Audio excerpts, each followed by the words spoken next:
What is up, YouTube? Welcome back. Aeneas here.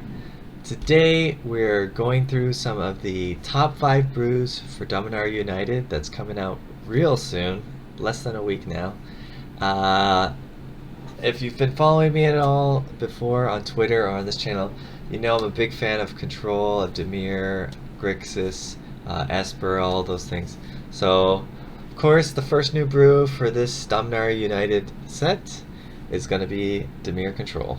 So this is not a normal DIMIR Control deck though. This is DIMIR with a twist, as you're going to see. So I'm calling this one the standard DIMIR Spells Matter deck. So basically the point of this deck, control the game early, get a lot of spells in the graveyard by killing stuff or making your opponent discard or drawing cards, all those sorts of things. And then finally, towards the mid-range of the game, you're going to be playing some pretty big creatures that can swing in for a lot of damage. And you have some graveyard recursion as well, stuff like that. So let's take a look at the deck and see how it goes, see what it looks like. So the first main important piece of the deck is this new card, Haughty Djinn. So what's so special about this card? Well, it's a 3 mana X4 or star 4, and its power is equal to the number of instants and sorcery cards in your graveyard. So that's going to feed into everything we want to do, right? We want to be removing the opponent's creatures, we want to be drawing cards, etc. And that's going to make our Djinn here much stronger. The other benefit of this card is it discounts our spells, so all our instants and sorceries cost 1 less to cast. Along with this Djinn, we've got tried and true Lear. He's still in the format for a while, I guess, but he's still in the format, and he lets us cast our instants and sorceries from the graveyard, so that works perfectly with what the deck's trying to do. Get the spells in the graveyard, we can cast them for cheaper, and we can even cast them for cheaper from the graveyard, so that all works together quite nicely. And then this other new card, Tolerant Terror, is a creature that gets cheaper to cast for each instance or sorcery in the graveyard. It starts off at 7, and then for each spell in the graveyard it goes down by 1. So we're hoping to try to cast this maybe turn 3 or 4. Probably turn 4 is more likely, and yeah, have a 5/5 with Ward 2 on turn 4. Not the scariest creature, but it synergizes well with the deck and it seems pretty interesting, so I want to give it a shot and see how it works out. Then the other kind of creatures we've got are Malevolent Hermit for some counter spell, and also the fact that we have a little bit of self-milling. We want this to be able to bring this back from the graveyard if it gets milled. Same thing for the Tenacious Underdog. If it gets milled, we want to have this like recursive thing we can keep bringing back from the graveyard towards the late game.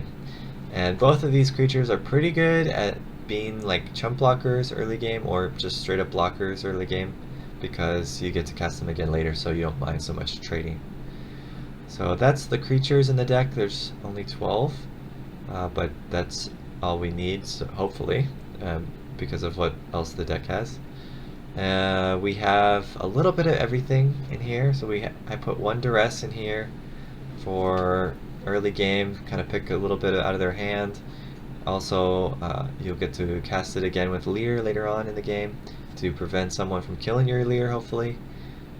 Stuff like that. Also, the Soul Transfer is a way we can remove something that's kind of hard to remove, but also we can use it to bring back creatures from our graveyard. So even if they do kill something like our Djinn or something like that, we can bring it back, or even the Lear if we use another card that you're going to see a little bit later. So besides the Soul Transfer, the other sorceries we have in the deck are this new Sweeper that's in the Dominar United set. It's in, I guess that's French, but basically what it says is does -X/-X +1 for each land type that you control. So if you have a swamp and an island, this is going to do -3/-3. Yeah, that's right. So that's 2+1. So then if you have a swamp plus an island plus, so this one has a mountain, then it's going to do -4, -4. Yeah. So this one is going to be a little bit tricky, and you'll have to think about when you can play it, because we do have creatures ourselves, which are 4 toughness.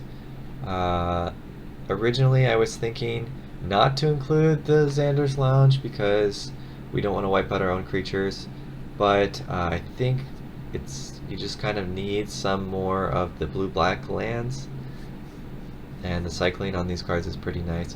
So we'll have to play it by ear, try it out a little bit. If you're constantly having issues where you're killing your own creatures, then maybe cut this for a different dual land, something like that. And another option you can have is to include Raffine's Tower as well, like maybe 3 and 3, something like that. That way you can be killing off even bigger creatures. You'll have 4 different land types, so it will be doing -5, -5. So yeah, if you're seeing a lot of big creatures, that's an option. If you're having issues killing your own creatures too much, then maybe we'll want to adjust some of the lands a little bit. Anyway, interesting card. We'll see if it's better than Meathook Massacre. Meathook Massacre might just be better, but this one is a sorcery, so a lot of times if you have the Djinn out, you can cast this for cheaper, and you can cast it from your graveyard with Leer, stuff like that. So there's a lot of benefits to having this over Meathook Massacre. Yeah. Other than that, of course, we've got Invoke Despair, just a solid card all around in control decks or even in aggro decks, to be honest. Makes them sacrifice a creature, enchantment, and planeswalker, and if they don't, you draw a card and they lose 2 life. So just a good spell that you can bring back with Leer, and yeah, and also we're going to see later you can bring it back with this card as well. Alright, the rest of the deck is mostly just some different removals. So we got Cut Down, which is our 1-mana removal from the new set, trying that out, and Marsh of Wrecked Sorrow. I typically liked having like one of these in the deck. Gives you a little life gain. You can, if you can save it till late, you can do like a big X, like X is 6 to kind of save you from dying sometimes against aggro. We have the new Rona's Vortex, 1-mana bounce spell against an opponent's creature or planeswalker, but if you pay for 4, then it will put it at the bottom of their library. So pretty interesting and flexible removal. And something that I learned recently is that with the kicker cost, you can still get a discount from the Djinn. So if with the kicker, if you have a Djinn on the field, this is only going to cost you 3 and not 4. So that's pretty sweet. And also with the Djinn, your March of Sorrow, you can get 1 more mana on that for free as well. So yeah, that's kind of the nice part about having this Djinn on the field. Then I included 1 slip out the back. So before, when we had the Leer decks, we were using like Fading Hope or something to try to like protect our Leer. So instead, this time I have the slip out the back, so you can phase it out, and also it will get a +1/+1 counter. And sometimes you may even want to use this on your Djinn if you're like swinging or about to swing in for lethal in the next turn and they're trying to kill it. You can protect it and have it still on your board for the next turn. So it seems pretty decent, pretty interesting to work with the Djinn and the Leer, so I included 1. Maybe we want more. Maybe we want some other bounce effect instead. We'll have to see, but definitely interesting, so I'm giving it a shot. Then Infernal Grasp, just a pure removal. It hurts us too, so we don't want too many of these, but it's always good to have at least 1.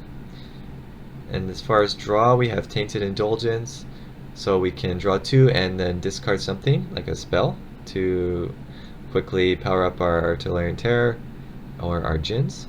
And then we have Memory Deluge, which is something else we can mill or discard and be happy with that is in the graveyard while it powers up those things as well. Alright, and then finally, The last card I added from the new set is this Founding of the Third Path. This is something I wanted to try out. It synergizes really well with the other parts of the deck, and so as long as it's not impacting the number of instants and sorceries too much, it works quite well with the deck. So the first step is you can cast a 1 or 2 mana spell from your hand for free. So we can cast things like Tainted Indulgence, or one of the removal cards to kill the enemy's creature on turn 2. Then turn 3 it will mill us 4 cards. So we hopefully want to mill a few more instants or sorceries, and maybe even mill Malevolent Hermit or something like that, so we can cast stuff from our graveyard. And then finally the last step is you exile an instant or sorcery from the graveyard and copy it, and you can cast the copy. So basically it lets us cast something else that we've already used or something that we milled for free. And so things like if Invoke Despair get discarded, we might want to cast that on turn 5, or maybe slip out the back, or just draw more from the Tainted Indulgence, something like that. So there's a lot of things we can cast for free and be pretty happy about it. Alright, and then of course as we're milling ourselves with this, it's making our Djinn stronger, it's making our Terror cheaper, and it's giving our Leer some fuel to work with.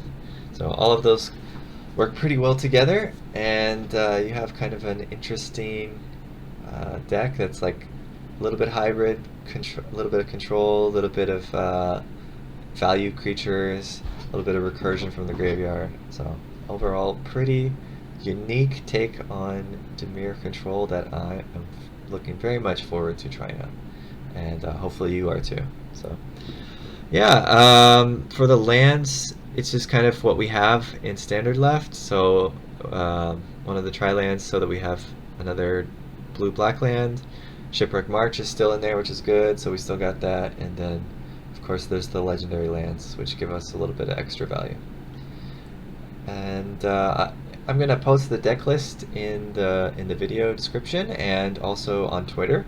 And basically the sideboard are kind of like the honorable mentions, some other cards that could be swapped in or swapped out for different things in the deck, but overall I felt their synergy was a little bit less than what's currently in there. But yeah, tell me what you think about the deck in the comments or on Twitter, and if you think some other card fits better, let me know. Maybe I'll try out your suggestions on the ladder and see how it goes. And yeah, let me know if you have success with the deck as well when the new set comes out. But until next time, see ya.